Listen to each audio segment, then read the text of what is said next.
अमेरिकी राष्ट्रपति Donald Trump के साथ विवाद के बीच अरबपति उद्योगपति एलॉन मस्क का एक्स पोल अब चर्चा का विषय बन गया है। इसके बारे में आपको एक बड़ी जानकारी देने जा रहे हैं। दरअसल ट्विटर पे कराए गए इस पोल में 80% से ज्यादा लोगों ने मस्क के सवाल का जवाब हाँ में दिया है। मस्क ने ऐसा क्या पूछा है, ये भी जानेंगे। इसके अलावा 19.6% लोगों ने मस्क के सवाल का जवाब ना में दिया। मस्क के सवाल वाले इस एक्स पोल में 56,30,000 से ज्यादा लोगों ने हिस्सा लिया। दरअसल एलॉन मस्क ट्रंप से विवाद के बाद एक नई राजनीतिक पार्टी बनाने की सोच रहे हैं। मस्क ने सोशल मीडिया पोस्ट में लिखा, क्या अब अमेरिका में एक नई राजनीतिक पार्टी बनाने का समय आ गया है जो अमेरिका के 80% मध्य वर्ग का प्रतिनिधित्व करे। और उनके इस पोस्ट पर 56 लाख से ज्यादा लोगों ने ऑनलाइन अपना मत दिया, विचार रखा और इनमें से 80.4% लोग मस्क के इस विचार से सहमत हुए।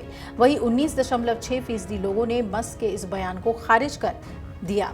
और मस्क ने एक विचारक के जवाब में कहा, डोनाल्ड ट्रंप राष्ट्रपति पद पर सिर्फ 3.5 साल और रहेंगे, लेकिन मैं 40 साल या उससे अधिक समय तक यहाँ रहूंगा। विशेषज्ञों के मुताबिक जिस तरह से मस्क को समर्थन मिला है, उसके आने वाले दिनों में वो राजनीतिक पार्टी का गठन कर सकते हैं। मस्क के एक्स पर 20 करोड़ से ज्यादा फॉलोअर्स हैं और ट्रंप और मस्क के रिश्तों में दरार आने पर कंपनी शेयर 14.26% गिरकर $284.70 प्रति शेयर बंद हुए।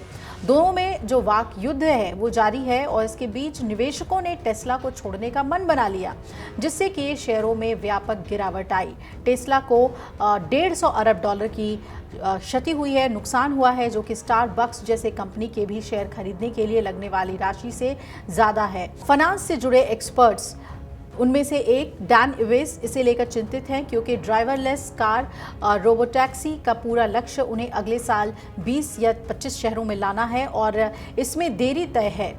मौजूदा विवाद से रोबोटैक्सी प्रोजेक्ट पर भी ब्रेक लग गया है और अमेरिका के राष्ट्रपति डोनाल्ड ट्रंप और टेस्ला प्रमुख एलॉन मस्क के बीच बढ़ती तकरार में रिपब्लिकन पार्टी के नेताओं की बेचैनी भी बढ़ती जा रही है। आपको बता दें कि पार्टी के नेता और रूढ़िवादी विचारधारा से जुड़े हुए लोग इस टकराव को जल्द खत्म करने की अपील कर रहे हैं, क्योंकि ये विवाद पार्टी के बड़े एजेंडे, टैक्स और बॉर्डर खर्च बिल पर असर डाल सकता है। ट्रंप यहां इस बिल को समर्थन दे रहे हैं, वहीं मस्क इसकी आलोचना कर रहे हैं और इस टकराव को देखते हुए ही सांसदों को अब डर है कि कहीं पार्टी के भीतर ही मतभेद गहराते ना जाएं। इसके अलावा वाशिंगटन के रिपब्लिकन सांसद डैन न्यूहाउस ने कहा कि उम्मीद है कि हमें जरूरी काम से नहीं भटकाया जाएगा।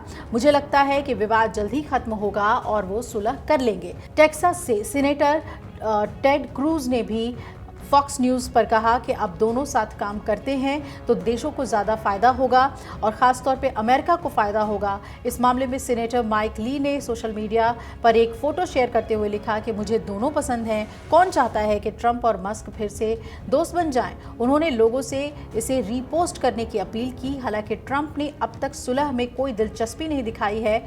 शुक्रवार को सुबह टीवी इंटरव्यू में उन्होंने मस्क को लेकर कहा कि आप उस आदमी की बात कर रहे हैं जो अपना दिमाग खो चुका है। जब उनसे पूछा गया कि क्या वो मस्क से बात करेंगे तो ट्रंप ने साफ कहा कि इस समय नहीं। अब देखना है कि ये एलॉन मस्क जो एक नई बात कह रहे हैं कि एक नई राजनीतिक पार्टी बना सकते हैं अमेरिका में, ये अपने आप में एक बड़ी तस्वीर है और अगर वो ऐसा कर देते हैं तो अमेरिका के राजनीतिक तस्वीर में एक बहुत बड़ा बदलाव देखने को मिल सकता है आने वाले समय में। और ये कितनी चुनौती ट्रंप के सामने पेश कर सकते हैं, ये देखने वाली बात होगी। हालांकि एलॉन मस्क को बिजनेस के तौर पे अभी नुकसान हो रहा है। अगर आप ये वीडियो YouTube पर देख रहे हैं तो हमारे चैनल को सब्सक्राइब कर बेल आइकन दबाएं और Facebook पर देख रहे हैं तो हमारे पेज को लाइक करें।